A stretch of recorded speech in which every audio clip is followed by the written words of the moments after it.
भारत ने 6 और 7 मई की दरमियानी शब अपनी बुज़दिलाना तारीख दोहराते हुए रात की तारीखी में पाकिस्तान पर हमला किया। इस बुज़दिलाना हमले में 26 मासूम सिविलियंस शहीद हो चुके हैं। जो ही हिंदुस्तान के जहाजों ने पेलोड उन्होंने रिलीज किया, हमारे उकाब झपटे और आनन फानन 5 जहाज जिनमें 3 राफेल ने उनको मार कराया और उनको ऊंधे मुंह वो कश्मीर पर जाकर गिरे, बठिंडा में जाके गिरे। पाकिस्तान ने इस वक्त भी रेस्ट्रेंट एक्सरसाइज किया। ये क्लियर इंस्ट्रक्शंस थी कि जो fighter, Indian fighter, jet fighter जो पेलोड रिलीज करके आपकी तरफ फेंके, उसके ऊपर आप हमला करें। इस वजह से ये 5 गिरे हैं। अगर उनको ये इजाजत होती कि आप अब जो सामने आए उसको गिरा दें, पेलोड को रिलीज करे ना करे, तो एयरफोर्स की अपनी असेसमेंट के मुताबिक शायद ये 10 से 12 जहाज उनके गिरते। अस्सलाम वालेकुम नाजरीन, आप देख रहे हैं स्टेट क्राफ्ट और मैं हूं सैयद मुजम्मिल शाह। गुज़श्ता रात पाकिस्तान के 6 शहरों पर हिंदुस्तान की तरफ से मिसाइल हमले किए गए और मुख्तलिफ जगहों को टारगेट करने के बाद सिविलियन कैजुअल्टीज़ होती हैं। DGISPR की तरफ से, हुकूमत की तरफ से कंफर्म किया गया कि 26 सिविलियंस की जानें इन तमाम वाक़यात में गईं और सैकड़ों ज़ख्मी भी हुए। इसके साथ साथ मसाजिद को टारगेट किया गया और एक एक्ट ऑफ अग्रेशन हिंदुस्तान की तरफ से गैर ज़िम्मेदारी का मुजाहरा करते हुए दिखाया गया, विदाउट कंसिडरिंग कि आप जहाँ पर हमला कर रहे हैं वो एक न्यूक्लियर आर्म्ड कंट्री है। और इसके जवाब में पाकिस्तान की तरफ से जो एरियल डिफेंस का मुजाहरा किया गया वो एग्जाम्पलरी था। उसकी वजह यह है कि रिस्पांस में भारत के प्रेमिसेस के अंदर जो उनकी एयरफोर्स ये चाह रही थी कि मज़ीद डैमेज करे पाकिस्तान को, उसको रिस्पॉन्ड किया गया। और मुख्तलिफ रिपोर्ट्स जो कि इंटरनेशनल मीडिया की हैं, जिसमें रॉयटर्स भी शामिल है, और हिंदुस्तान का अपना द हिंदू न्यूज़पेपर जो कि ये रिपोर्ट कर रहा था कि उनकी टेरिटरी में इसका मलबा गिरा, जिसमें राफेल्स भी मौजूद थे। पाकिस्तान साइड ये क्लेम करती है कि 5 तैयारों को गिराया, एक अनमैन्ड ड्रोन को गिरा दिया, जो कि कंसिडरेबल डैमेज है अगर हिंदुस्तान के मिलिट्री हार्डवेयर की बात की जाए। और इसके बावजूद कि पाकिस्तान के जो तैयारे पुशबैक दे रहे थे हिंदुस्तान को, वो आउट नंबर्ड थे, फिर भी इस नौयत का एक रिस्पांस काफ़ी बेफिटिंग रहा। इसके ऊपर शहबाज शरीफ साहब ने भी बात की आज पार्लियामान के अंदर, DGISPR ने भी बात की कि हम खुद चूज़ करेंगे कैसे रिस्पॉन्ड करना है, कहाँ रिस्पॉन्ड करना है। और सिर्फ यहाँ तक नहीं, बल्कि नीलम झेलम जो हाइड्रो पावर प्रोजेक्ट है, इसके ऊपर भी भारत की तरफ से गोलाबारी कर दी गई और इसको भी एक एक्ट ऑफ वॉर कहा गया है। साथ साथ ये भी कहा गया कि अब चूँकि अग्रेशन का मुजाहरा हिंदुस्तान की तरफ से हुआ है, तो इसका रिस्पॉन्स पाकिस्तान जिस भी तरह से दे, वो ये राइट अपने पास रखता है कि वो सेल्फ डिफेंस में एक्ट कर रहा है। ये मैडनेस जो हिंदुस्तान की तरफ से पोर्ट्रे की गई है, जिसमें ये कॉन्सिक्वेंसेस कितने होंगे ये कैलकुलेट नहीं किया गया, ये कितना आगे जाएगा, पाकिस्तान का रिस्पांस कैसा रहा, इंटरनेशनल कम्युनिटी का रिस्पांस कैसा रहा, और ये जो सिविलियंस की जानें, जो मासूम लोगों की जानें गई हैं, इस पर अब पाकिस्तान को काइनेटिक रिस्पांस देने के अलावा क्या करना चाहिए, इससे गुफ्तगू का आगाज़ करते हैं। दिफाई तजिया निगार air marshal retired Asim Sulaiman साहब ने ज्वाइन किया है। शुक्रिया आसिम साहब आपके वक्त का। जो गुज़श्ता रात के इवेंट्स हैं जिसमें इनोसेंट सिविलियंस को टारगेट किया गया और एक एक्ट ऑफ अग्रेशन है भारत का, जिसमें कोई दो राय नहीं है, इसके रिस्पांस को आप कैसे देख रहे हैं, specifically the response of Pakistan air force, जिसकी कार्रवाई के नतीजे में ये बताया गया कि 5 से 6 तैयारे भारत के जो है वो हमने टारगेट किए और कंफर्म किल्स की। So how do you see the retaliation? अस्सलाम वालेकुम जी, and thank you very much जी। सबसे पहली चीज़ तो ये है कि जब आप तैयारी करते हैं और इस तरह का एक मिशन करते हैं, तो इसकी जो मोस्ट इम्पॉर्टेंट चीज़ जो है ना, जो हमें पता होनी चाहिए, वो हमारी लीडरशिप होती है कि आपको लीडरशिप ने क्या लाइन दी है और आपसे क्या अचीव करने को कहा गया है। तो इसके अंदर जी आप जो लीडरशिप है उसके अंदर आपकी पॉलिटिकल लीडरशिप आ जाती है, अस्करी लीडरशिप आ जाती है, और फिर जो चूँकि ये एक एयरफोर्स ऑपरेशन था तो इसमें एयर चीफ की गाइडेंस आ जाती है और उन्होंने कैसे गाइड किया, विजन बनाई एयरफोर्स की to achieve its operational aims in future. और ये हमारे जो प्रेजेंट चीफ हैं, he is quite a visionary person and he has performed very well and he has jelled the air force in the most modern manner. और आप आज air force को next generation air force कह सकते हैं। अब आ जाएँ जी मिशन के ऊपर कि ये क्या हुआ और किस तरह हुआ। तो ये तकरीबन 70 से 75 जहाज़ थे जिन्होंने अटैक किया पाकिस्तान को, और ये जो है ये 70 से 75 जहाज़ जो हैं नॉर्थ टू साउथ, ये इसको अगर हम डिवाइड करें उनके नंबर्स को, तो एक उन्होंने सेगमेंट जो था ऊपर नॉर्थ का रखा हुआ था, एक सेंटर का रखा हुआ था, एक साउथ का था। साउथ वाला जो सेगमेंट था that was only suppose to distract and if at all provide support to the elements which were in north and centre.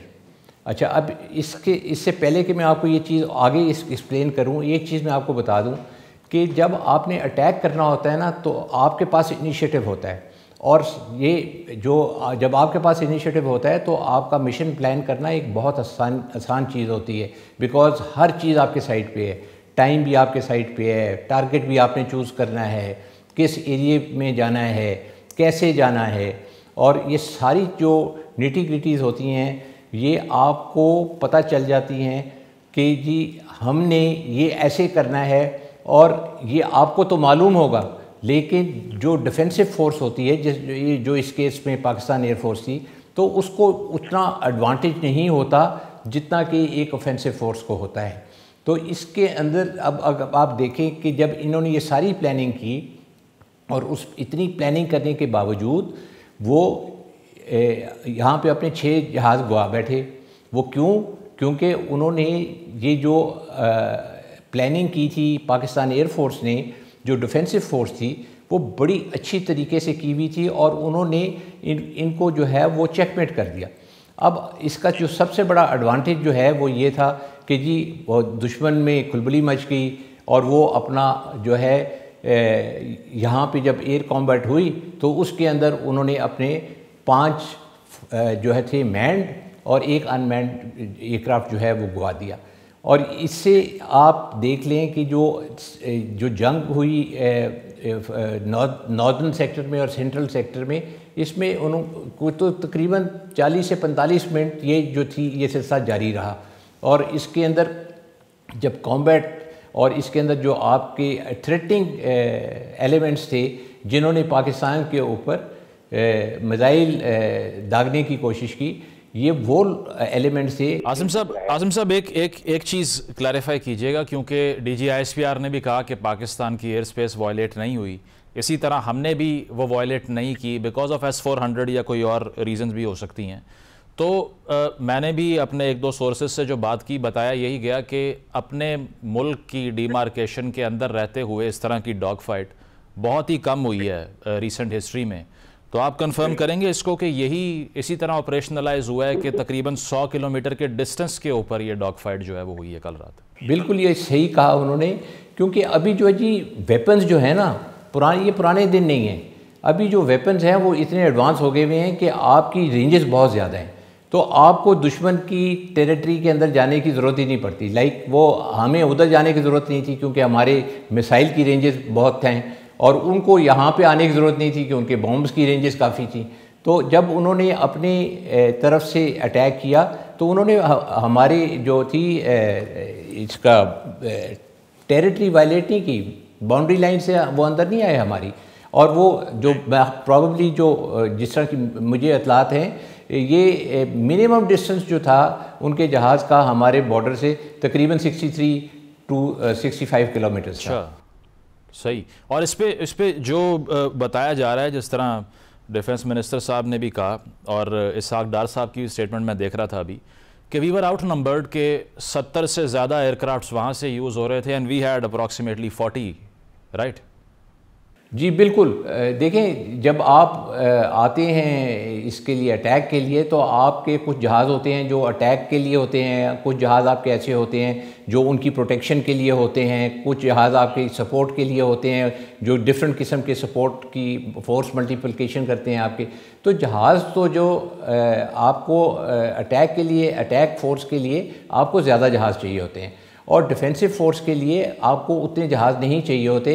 लेकिन एक और भी चीज़ है कि अगर आपके जहाज़ जो हैं वो कम हैं लेकिन उनकी कैपेबिलिटी आपके दुश्मन से ज़्यादा है, तो आपको वहाँ पे ज़्यादा जहाज़ की ज़रूरत नहीं है, वो आपके कम जहाज़ भी वो काम पूरा कर सकते हैं। और इसके अंदर अब मैं बात करूँगा राफेल वर्सेस J-10, और वो ये है कि जी देखें, जब 2019 हुआ था तो हमारे पास फर्स्ट शूट कैपेबिलिटी थी। फर्स्ट शूट कैपेबिलिटी का मतलब है कि पहले जो देखेगा वो अपने एनिमी को उसके ऊपर वो मिसाइल दाग देगा, इससे पहले कि दूसरा आगे से कोई हरकत कर सके।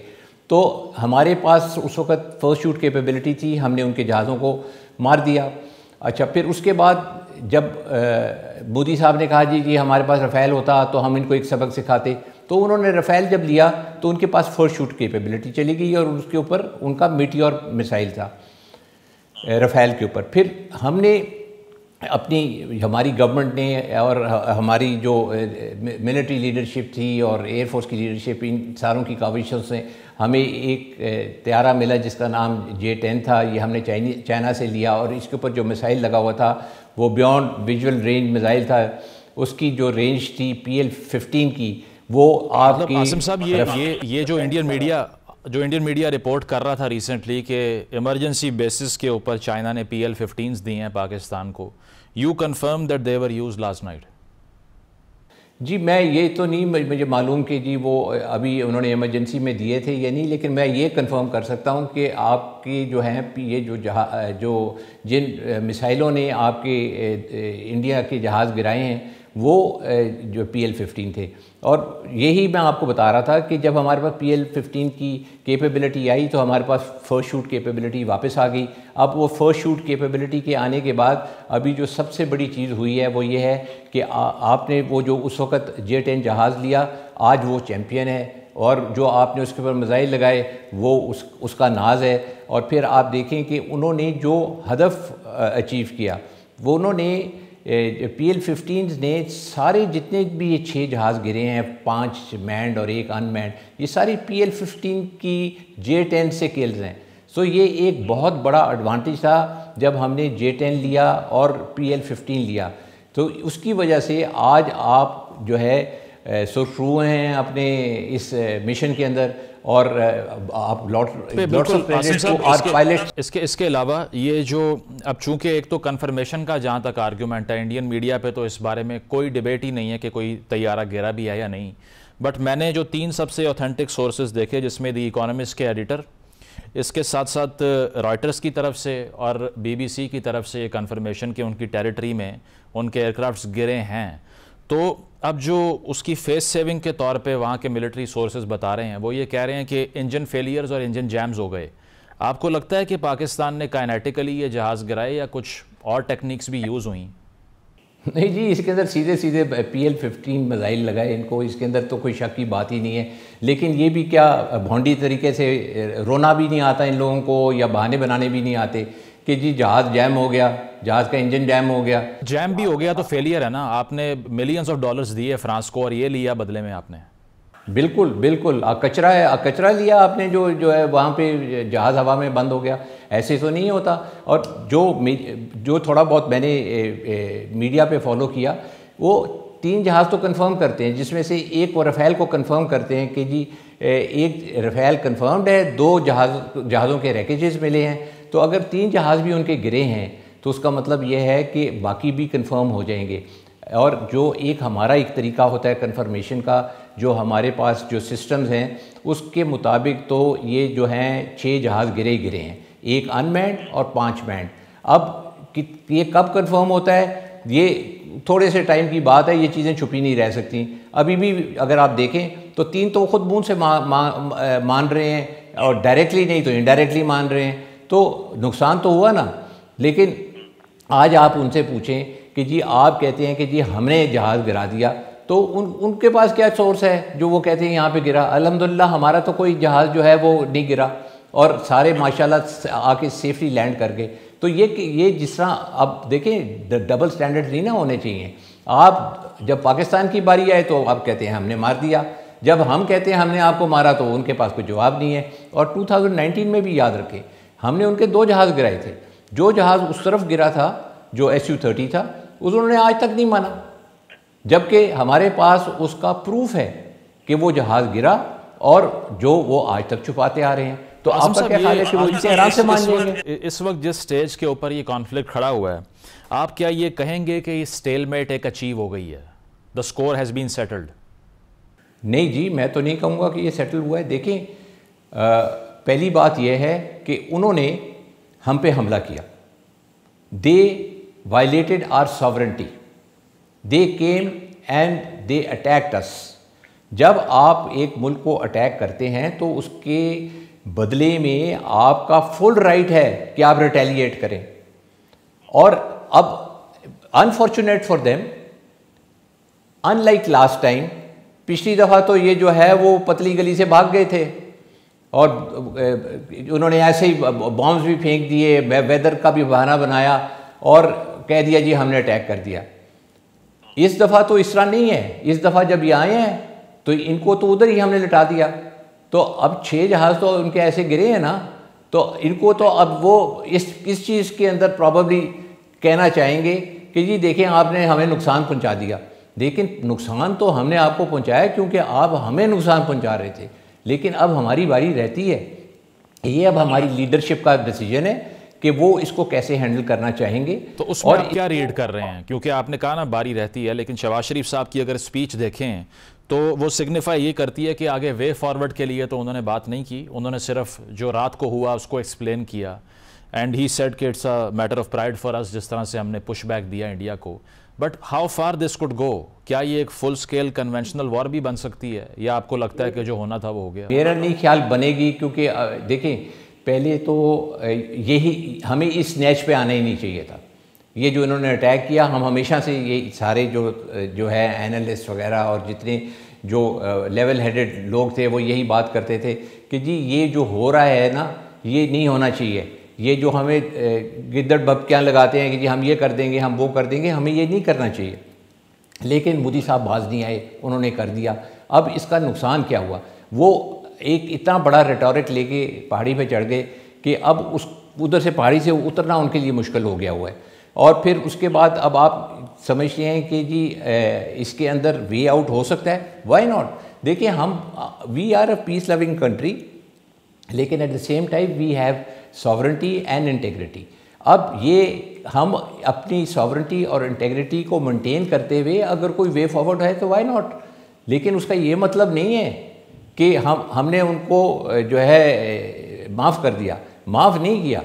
अब उसका how we go about addressing this issue कि जी वो किस तरह इसके अंदर से वो उनको भी फेस सेविंग दी जाए या कुछ इस तरह की कोई चीज़ की जाए, तो वो तो नहीं। वैसे आसिम साहब फेस सेविंग का जो आपने वर्ड इस्तेमाल किया बड़ा एप्ट है। उसकी वजह ये है कि पिछले 10 दिनों में जो इंडियन मीडिया के ऊपर हमने एक वॉर मॉन्गरिंग देखी है, उसने मेरा ख्याल है ज़्यादा कंपेल कर दिया बीजेपी को कि वो कुछ ना कुछ करे। अदरवाइज़ जो उनके डोमेस्टिक क्रिटिक्स थे सारे जो तनकीद कर रहे थे उन पर बहुत ज़्यादा उनको फेस करना मुश्किल हो जाता। अब आपको लगता है कि ये जो रिटेलिएशन या फिर डिफेंस जो पाकिस्तान ने किया, जिसमें हिंदुस्तान का एक कंसिडरेबल एरियल लॉस कह लें, हार्डवेयर का लॉस कह लें, वो हुआ दोबारा से, do you think they are feeling the heat, या अब उनको लगता है कि बस इसके बाद कुछ करने की ज़रूरत नहीं है? देखिए जी, ये जो आप कह रहे हैं ना aerial loss, it's a colossal aerial loss. आप देखें 36 आपके पास जहाज़ हैं और आपके 3 गिर गए, 33 रह गए, और अभी आपको 2.5 साल नहीं हुए ये जहाज़ लिए हुए, और इतने महंगे जहाज़ हैं, तो लॉस तो बहुत ज़्यादा है। और ये एक बहुत जो है सबक आमोज़ किस्म का मिशन था हमारी तरफ से कि भाई अगर आप गड़बड़ करेंगे तो आपको इसका नुकसान होगा। तो आप समझते हैं कि वो कंफर्टेबल होंगे अगर अटैक करना चाहें या और भी कोई करना चाहें कोई चीज़? मेरा तो ख्याल है ये it's a very big lesson, और ये उनकी प्रॉबेबली थिंकिंग में नहीं था। जबकि हम तो चला के कह रहे थे कि भाई ये वाला जो काम आप करने जा रहे हैं ये ना करें। आप जो है Pakistan air force is very very advanced, very well trained, next generation air force है, और उसने अपने आप को बहुत अच्छा तैयार किया हुआ है। आप देखें कि उनके एयर चीफ ने तो थोड़े दिन पहले ही, इससे पहले कि ये जो पहलगाम का जो अटैक होता है उससे पहले ही कह दिया कि जी मेरे पास तो जहाज़ ही पूरे नहीं है, मेरा इक्विपमेंट पूरा नहीं है। वो वहाँ पे $35 बिलियन के सामान ले के भी वो बंदा रो रहा है, और हमारा जो बजट है वो जो पाकिस्तान का टोटल डिफेंस बजट है वो उनके इंडियन एयरफोर्स के बजट से कम है। तो आप देखें कि किस किस्म की तैयारी यहाँ पे है। उधर का चीफ जो है वो रोता फिर रहा है, इधर का चीफ कहते हैं कि जी मेरे पास तो वेयर विदॉल है हर चीज़ किस्म की, कोई यहाँ पे जो है इंट्रूड करेगा तो हम उसको उड़ा के रख देंगे। और आप देखें कि उन लोगों ने बहादुरी से उसको उड़ा के रख दिया। ये कमांड तो ये होती है ना जी, ना कि आप रोते रहें, रोने से कमांडर नहीं बनते आप। बिल्कुल, आप बहादुरी से कमांडर रिसोर्सेज होने के बावजूद, आउट नंबर्ड होने के बावजूद इतना बेफिटिंग रिस्पांस यकीनन उसकी तारीफ करनी चाहिए। बहुत शुक्रिया। सुलेमान साहब मौजूद थे। एक ब्रेक शामिल करते हैं, ब्रेक के बाद वापस आएंगे। Stay with us. Welcome back नाज़रीन। पहलगाम अटैक के बाद से भारत ये क्लेम कर रहा था कि चूंकि उसकी रूट्स पाकिस्तान से जाकर मिलती हैं इसलिए उन्होंने रिस्पॉन्ड किया है। पाकिस्तान का क्लेम ये है कि बहावलपुर पर जो अटैक हुआ, इसके अलावा मुजफ्फराबाद पर, सादिकाबाद पर, सियालकोट में जो अटैक हुआ, हम उसको रिस्पॉन्ड कर रहे थे। इस सारी सूरत हाल में किसी भी इंटरनेशनल इन्वेस्टिगेशन को भारत की तरफ से रिफ्यूज़ करना, पाकिस्तान के आबी ज़खायर को, रिसोर्सेज को, इंफ्रास्ट्रक्चर को टारगेट करना, सिविलियंस को टारगेट करना, इसके क्या कॉन्सिक्वेंसेस होंगे, डिप्लोमेटिक फ्रंट पे हमारे पास क्या ऑप्शंस हैं, इस पर गुफ्तगू करते हैं। साबिक सेक्रेटरी खारजा एजाज़ अहमद चौधरी साहब ज्वाइन कर रहे हैं। बहुत शुक्रिया एजाज़ साहब आपके वक्त का। सबसे पहले तो मेरा ख्याल है कि इसमें अब कोई अभाम नहीं रहा कि वॉर टाइम्स हैं ये, जिसमें हम ये गुफ्तगू कर रहे हैं। लेकिन कल रात जो कुछ हुआ, जिस तरह से इंडिया की तरफ से एक्ट ऑफ अग्रेशन किया गया, एयर स्पेस की वायलेशन को तो डिनाई किया गया, लेकिन मिसाइल्स जिस तरह से पाकिस्तान के मेन स्ट्रीम शहरों में जो बॉर्डर के करीब भी नहीं थे वहाँ आकर गिरते हैं, क्या लगता है आपको? एक तो इंटरनेशनल कम्युनिटी का रिस्पांस कैसा लगा, और पाकिस्तान अब किस तरह से अपना केस प्लीड कर सकता है कि इनोसेंट सिविलियंस को टारगेट किया है हिंदुस्तान ने? बिल्कुल आप सही कह रहे हैं। एक तो उन्होंने हमारी सॉवरेनिटी, टेरिटोरियल इंटेग्रिटी, दोनों चीज़ें वायलेट की हैं। आफ्टर बोले हमारे यहाँ फेंके हैं। और बड़ी अफसोस की बात है कि एक मुल्क जो अपने आप को इतना बड़ा मुल्क कहता है, वो रात के अंधेरे में सिविलियंस के ऊपर, सोए हुओं के ऊपर और इबादतगाहों पर हमला करता है और उसमें बड़ी खुशी मना रहा है कि जी हमने बड़ी कामयाबी हासिल कर ली। आपने इंटरनेशनल कम्युनिटी का कहा, इंटरनेशनल कम्युनिटी ने पहले तो इनके इस इल्ज़ाम की तायीद बिल्कुल नहीं की जो इन्होंने पहलगाम के वाक़े के बाद लगाया पाकिस्तान पर। अब अलबत्ता उन्होंने एक न्यूट्रल स्टेटमेंट दिया कि दोनों साइड्स तहम्मुल का इसका मुजाहरा करें। मैं समझता हूँ कि इसमें हिंदुस्तान गिल्टी पार्टी है। ये इस वक्त न्यूट्रलिटी बनती नहीं थी हिंदुस्तान, लेकिन शायद वो ये नहीं चाहते होंगे कि आग को और भड़काएं, लेकिन इस वक्त सरीहन हिंदुस्तान ने गलती की है और पाकिस्तान के पास मॉरल हाई ग्राउंड है कि पाकिस्तान अपने दिफा में अब कुछ भी करना चाहे कर सकते हैं। जो हमने उनके तैयारे गिराए हैं वो तो वही है जो उन्होंने एक डिफेंसिव अप्रोच थी कि आप आए अटैक कर रहे हैं, हमने आपको गिरा दिया। तो मेरा ये ख्याल है कि इस दफा हिंदुस्तान बहुत ही वीक मॉरल ग्राउंड पे है, इखलाकी ग्राउंड पे भी और कानूनी ग्राउंड पे इस वक्त उनका बहुत ही कमजोर स्टांस है। और शुक्र है पाकिस्तान ने इस दफा एतमाद का मुजाहरा किया है, पूरी कौम उनके साथ जुड़ी है और कोई किसी किस्म के सवालात नहीं उठे हमारे स्टांस पे। ये बड़ा अच्छा किया इस दफा जी। इस पर एजाज साहब, जो डोनाल्ड ट्रंप का रिस्पांस था उसकी इतनी स्क्रूटनी नहीं हुई, लेकिन मैंने जो उनका स्टेटमेंट देखा, number one, he was looking absolutely indifferent कि it's a point of shame, बहुत अरसे से ये लोग लड़ रहे हैं, सेंचुरी से लड़ाई हो रही है और इसको रुक जाना चाहिए। अगर इसको कंपेयर करें बिल क्लिंटन के रिस्पांस से कारगिल के टाइम्स में, so he was very nervous and scared, क्योंकि अमेरिकन प्रेसिडेंट ये एक्नॉलेज कर रहा था उस वक्त के पूरी दुनिया का पीस एट स्टेक है अगर दो न्यूक्लियर नेशंस आपस में लड़ रहे हैं। लेकिन आज का यूएस प्रेसिडेंट तो इतना बॉदर्ड ही नहीं लगा मुझे कि वो इंटरवेंशन की कोई बात करें या कोई एक्टिव मेजर्स लें उसको रोकने के लिए। It look like he had no interest, जो हो रहा है वो ख़त्म हो जाए बस। जी, ये वैसे एक मुनफरद ही सदर हैं जो अमेरिका का जो ग्लोबल इंटरेस्ट है या जो अमेरिका का हमेशा आलमी किरदार रहा था उसको ये खींच तान के सिर्फ और सिर्फ अमेरिका पे लेके जा रहे हैं। किसी ने मुझे कहा कि इनकी जो एक जमाने में ईस्ट वेस्ट इंटरेस्ट होता था, ईस्ट में इनके यूरोप था और वेस्ट में इनके एशिया पैसिफिक था, उससे इन्होंने सुकेड़ के नॉर्थ साउथ कर लिया, सिर्फ अमेरिका की बात करते हैं। दूसरा ये है कि इनका ज्यादा उस पे है, जहन लगा हुआ है कि यूक्रेन की जंग पे और गाजा की, और तीसरी जंग वो चाहते नहीं। लेकिन फिर भी मैं ये समझता हूँ कि उनको दिलचस्पी लेनी चाहिए थी थोड़ी सी ज्यादा। अगर उनको ये हिंदुस्तान का ये काम शेमफुल लगा था तो उनको अपने वाइस प्रेसिडेंट को, जो वैसे तो बहुत ज्यादा गरज के बोलते हैं, और रूबियो को, वो कहते हैं कि भाई आप हिंदुस्तान को जरा थोड़ा सा रोकें कि भाई ये किधर लेके जा रहे हैं, एक न्यूक्लियर जंग की तरफ जा सकती है। पाकिस्तान ने अभी तक तो तहम्मुल का मुजाहरा किया है। मेरे ख्याल में पाकिस्तान ने सिर्फ जवाबी कार्रवाई उस हद तक रखी है जिस हद तक उनका जो अटैक था। इमेजिन करेंगे अगर पाकिस्तान के मिसाइल जितनी तादाद में उनके आए हैं, उतनी तादाद को 8-9 जगहों पर टारगेट करते हिंदुस्तान के मुख्तलिफ जगहों पर, बिल्कुल, तो कितना खतरनाक हो जाता है ये काम। आप सोचे ना कितना एस्केलेट करता है। ये पुलवामा में भी हमने उसी तरह उसका मुजाहरा किया था। पुलवामा में अलबत्ता हमारी कौम उस वक्त तक इतनी ज्यादा उनको शोर शायद नहीं था, लेकिन इस दफा तो जिसे कहते हैं ना कि बिल्कुल 100% लोगों को यकीन था कि पाकिस्तान का कुछ लेना देना नहीं, कोई इंटरेस्ट नहीं बनता पाकिस्तान का पहलगाम के साथ। तो इस दफा मैंने अपनी कौम को मुतहिद पाया, अपनी कौम को ज्यादा अच्छा, और मैंने हमारा सिफारती इनिशिएटिव भी इस दफा कहीं ज्यादा बेहतर था। अक़वाम मुत्तहिदा में भी हमारे जो नए आए हैं परमानेंट रिप्रेजेंटेटिव, मैं उनको बड़े क्वाइटली काम करते हैं, लेकिन उन्होंने ठोस बजा के काम किया। उन्होंने जाके हर एक तक वो अपना पैगाम पहुंचाया। मैं उनकी सारी प्रेस कॉन्फ्रेंस सुन रहा था, उसमें इंडियन जर्नलिस्ट सवाल पूछे, इन्होंने जवाब दिए। हर महाज से मैं समझता हूँ इस दफा पाकिस्तान की कारकर्दगी बहुत मुतमईन है। और एजाज साहब, जो क्योंकि आप भी फॉरेन सर्विस में सर्व कर चुके हैं, ये जो पहलगाम का वाकया होता है जिसको इंडिया ने कहा कि फर्स्ट स्ट्राइक जो है वो पाकिस्तान से आई, हमने तो रिस्पॉन्ड किया, अब इसकी स्क्रूटनी के लिए जो पाकिस्तान ने एक स्टांस लिया कि आप इसको इन्वेस्टिगेट करवा लें इंडिपेंडेंटली, ये किस तरह से होना चाहिए था? क्योंकि अगर आपका कोई ग्रीवेंस है कि पाकिस्तान की सरजमीन से कोई दहशत गर्दी मुबैना तौर पर हो गई है, तो क्या उसका कोई सिफारती एवेन्यू नहीं था? क्या यूएनएससी में नहीं ले जा सकता था भारत उसको? या फिर अगर सबूत थे तो क्या उनको पब्लिसाइज करके आइसोलेट नहीं कर सकता था पाकिस्तान को? Was this the only option, या फिर उन्होंने पहले ही सोच रखा था कि काइनेटिक ऑप्शन की तरफ जाना है क्योंकि डोमेस्टिकली प्रेशर बहुत बिल्ड हो गया था कि कुछ करके दिखाएं आप?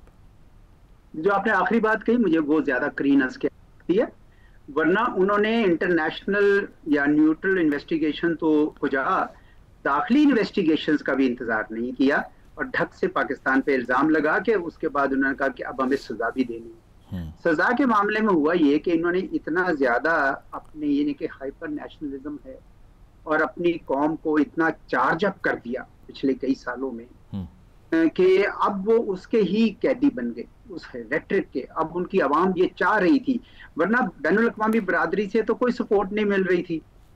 तो ये गुमान पैदा हो गया कि शायद अब ये ना करें क्योंकि ना सबूत मिले हैं ना बैनुल अक़वामी बरादरी साथ। लेकिन ये जो इन्होंने रेट्रिक अपना इतना बढ़ा दिया था, उसकी वजह से अब इनको अगर कुछ ना करते तो इनकी अपनी कौम इनको ना छोड़ती, वो तो अभी भी नहीं छोड़ेगी, क्योंकि वो कह रहे हैं कि जी इधर से इंटेलिजेंस फेलियर था, आपका सिक्योरिटी लैप्स और आप चढ़ दौड़े हैं पाकिस्तान पे और इन दी प्रोसेस आपने इतना कुछ दाव पे लगवा दिया।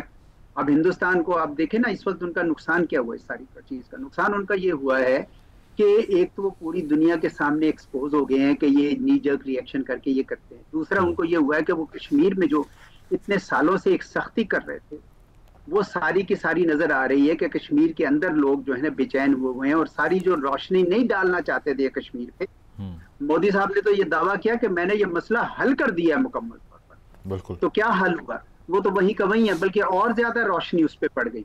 तो इस वजह से इनको हिंदुस्तान को सरासर नुकसान हुआ है। जो कुछ भी इन्होंने किया है मैं समझता हूँ कि इनको कोई फायदा नहीं हुआ। ठीक है, प्रोग्राम में एक ब्रेक शामिल करते हैं, ब्रेक के बाद वापस आते हैं। Stay with us. Welcome back नाजरीन। एजाज चौधरी साहब हमारे साथ मौजूद हैं। एजाज साहब, कोई इंडिजिनस स्ट्रगल अगर कश्मीर में, Indian side of the Kashmir में चलती है, वहाँ रेजिस्टेंस अगर आती है, तो फ्यूचर में भी यही होगा कि अगर वहाँ किसी लोकल ने उठकर ऐसा कुछ किया, इल्ज़ाम हम पे लग गया और उसको इन्वेस्टिगेट करने का कोई फ्रेमवर्क ही मौजूद नहीं है, तो फिर कब तक कंटिन्यू करेंगे ये? जी, मेरा ख्याल है कि अब तो और भी ज्यादा जज्बात वहां भड़केंगे। और आप ये देखें कि जिन लोगों को इन्होंने मारा है यहाँ पे, जिन मदरसों को जिनको भी किया है, तो वो क्या करेंगे? वो और यही कहेंगे ना आगे से कि अच्छा जी फिर आप हम भी कुछ करके दिखाते हैं। तो पाकिस्तान के लिए उनको रोकना कितना मुश्किल हो जाएगा। जैसे आप इन्होंने पाकिस्तान का काम मुश्किल कर दिया है, तो इन्होंने अपनी खुद अपने सर पे ये एक बला टाल ली है। मैं कहता हूँ कि इन्होंने बड़ा अमन को भी नुकसान पहुंचाया और हम सबको मुसीबत में डाला। ये अच्छा नहीं किया इन्होंने, बड़ी इन्होंने ज्यादती की है। रात के अंधेरे में लोगों को मारना, I mean this was really, एक बड़ी कौम से बंदा एक्सपेक्ट नहीं करता जो अपने आप को सिविलाइजेशनल स्टेट कहती है, जो इतना बड़ा मुल्क है आबादी में, रकबे में, वो इतना छोटा काम करे। तो इस पे एजाज साहब, अब चूंकि यूएन का चार्टर जिसका आर्टिकल 51 कहता है कि अगर ब्रीच ऑफ सोवरेनिटी हो, आपकी टेरिटोरियल इंटेग्रिटी पर एक अग्रेशन का एक्ट किया जाए तो रिस्पॉन्ड करना आपका हक है। आपने पहले सवाल के जवाब में ये कहा कि पाकिस्तान अब कुछ भी कर सकता है, तो वो कुछ भी क्या हो सकता है? क्योंकि अगर तो हम ये कहें कि अब स्टेलमेट अचीव हो गई, बस उन्होंने अटैक किया, हमने उसको रिस्पॉन्ड कर दिया, सक्सेसफुली डिफेंड कर लिया, आपको लगता है यहाँ पर मामला थम जाएंगे या आगे भी बढ़ सकते हैं? बढ़ तो सकते हैं, पर मैं जाती तौर पर अगर मशवरा देना चाहूँ, मैं कहूँगा कि आप इसको रोक लें। इस वक्त आपकी मॉरल हाई ग्राउंड है, हिंदुस्तान को भी खासा नुकसान हुआ है ताकि जंग का दायरा आगे ना फैले, लेकिन पाकिस्तान के पास ये हक महफूज है और वो अगर उसको इस्तेमाल करना चाहे तो उस आर्टिकल जिसका आपने हवाला दिया है, article 51 of the UN charter, उसके तहत पाकिस्तान को बाकायदा हक मौजूद है। लेकिन अब ये देखना होगा कि इंटरनेशनल कम्युनिटी पाकिस्तान के इसको आगे देखना चाहिए ना कुछ अरसा कि वो किस तरह लेती है। अगर पाकिस्तान के तहम्मुल को अप्रिशिएट किया जाता है तो पाकिस्तान की आवाम भी कहेगी चले ठीक है, हमारी बात मानी गई है। लेकिन अगर वो नहीं करते हैं तो फिर नेचुरली पाकिस्तान भी हक महफूज रखेगा कि अगर आप आगे से नहीं जाते हैं तो फिर हमारे लोग भी एक हमसे तवक्को रखते हैं। एजाज साहब, इशू ये है ना, एक इंटरनेशनल जो फ्रेमवर्क है सारा, उसमें तो सिर्फ रियलिज्म चलता है। आप देख लीजिए कि इराक को पहले बॉम्ब किया अमेरिका ने, बाद में यूएन से पूछा कि ठीक किया या नहीं, और 5 लाख बच्चों का कत्लेआम करने के बाद ये कहा कि वो हम अपोलोजाइज करते हैं, वहाँ WMDs नहीं पड़े हुए थे and nobody bat an eye आई, कोई मसला नहीं हुआ किसी को। यहाँ पर भी यही फिर होगा क्या कि अगर जस्टिस उस तरह से है ही नहीं, आपको यूएन का प्रीएम्बल तो कहता है कि तमाम नेशंस बराबर हैं, लेकिन सिक्योरिटी काउंसिल भी है, 5 मुल्क फैसला करेंगे, बाकी सारी दुनिया बेबस हो जाएगी। बिल्कुल आप सही कह रहे हैं, और वो इब्तदा थी 2003 में इराक पे जो अमेरिका का हमला था, वो इब्तदा थी यूनिलैटरलिज्म की, प्रीएम्प्टिव स्ट्राइक्स की, जिसमें इंटरनेशनल लॉ को पहली तरह बुरी तरह तोड़ा गया। उसके नतीजे में फिर आपने देखा कि क्राइमिया पे भी हमला हुआ, बालाकोट भी, और आज ये हुआ। तो ये एक दुनिया का जो था ना आलमी कानून, तो वो सारा का सारा अब तो हिल गया ना इसकी वजह से। अब हिंदुस्तान भी उसका फायदा उठा रहा है। हमें क्या करना होगा? देखिए, शॉर्ट टर्म में तो जिस तरह मैंने कहा कि अभी हमें थोड़ा तहम्मुल करना चाहिए और देखना चाहिए कि बैनुल-अक़वामी बिरादरी क्या करती है, हम जाएं अपना पूरा सफारती जलगार करें, उसके बाद अपनी तैयारी करें, क्योंकि अगर हमने कोई अटैक करना है तो हम भी अटैक करेंगे। याद रखिए कि इन्होंने हमारे पानी रोके हुए हैं, इन्होंने डीसिल्ट किए, अपने सिल्ट सारा हमारी तरफ भेजा है, फ्लश किया उसको, इन्होंने हमारे चनाब का पानी एकदम से खींचा है अपने 3 डैम रिजर्वायर भरने के लिए। तो वो एक जंग है जो अब इन्होंने ऑलरेडी हम पे मुसल्लत कर दी। तो पाकिस्तान ने अपना जो हक महफूज किया वो इसलिए भी किया कि हमने जवाब देना है। लेकिन मैं ये भी साथ में कहूंगा कि ये एक लॉन्ग टर्म गेम भी है। अच्छा। और लॉन्ग टर्म में हिंदुस्तान का ये ख्याल है कि उनकी चूंकि इक्तिसाद ज्यादा मजबूत है निस्बतन, इस वजह से पाकिस्तान को लटकाओ ज्यादा। और ये इनका, मैं समझता हूँ कि ये वक्त आया कि कौम अगर मुत्तहिद हुई है तो हमें अब अपनी इक्तिसाद पे भी तवज्जो देनी चाहिए। हमें मुकम्मल तौर पर पाकिस्तान के ऊपर, पाकिस्तान को मजबूत कर, दुनिया से आप इंतजार ना कीजिए। आपने खुद फरमाया, बिल्कुल दुरुस्त फरमाया, कि दुनिया से अगर इंतजार करेंगे तो शायद वो नहीं आएंगे। आप अपने जोरे बाजू पर जो भी करेंगे सो करेंगे, तो उसके लिए तैयार हो जाएं। पूरी कौम जुट जाएगी। इस वक्त पूरी कौम मुत्तहिद है, और मेरे ख्याल में अगर आप इक्तिसादी तौर पे मेरिट बेस्ड पॉलिसीज करें, कंटिन्यूस पॉलिसी रखें, इस वक्त पाकिस्तान को उठाने का मौका है और ये उठ सकता है इंशाअल्लाह। ग्रोथ पर फोकस करना पड़ेगा। और आपने ये भी कहा कि इस तमाम तर वाक़यात के बावजूद Pakistan still have a right to respond. बहुत बहुत शुक्रिया। एजाज चौधरी साहब हमारे साथ मौजूद। एक शामिल करेंगे, ब्रेक के बाद वापस आते हैं। Stay with us. नाज़रीन, प्रोग्राम आपने मुलाहिज़ा किया, फीडबैक ज़रूर दीजिएगा। इजाज़त दीजिए, अल्लाह हाफ़िज़।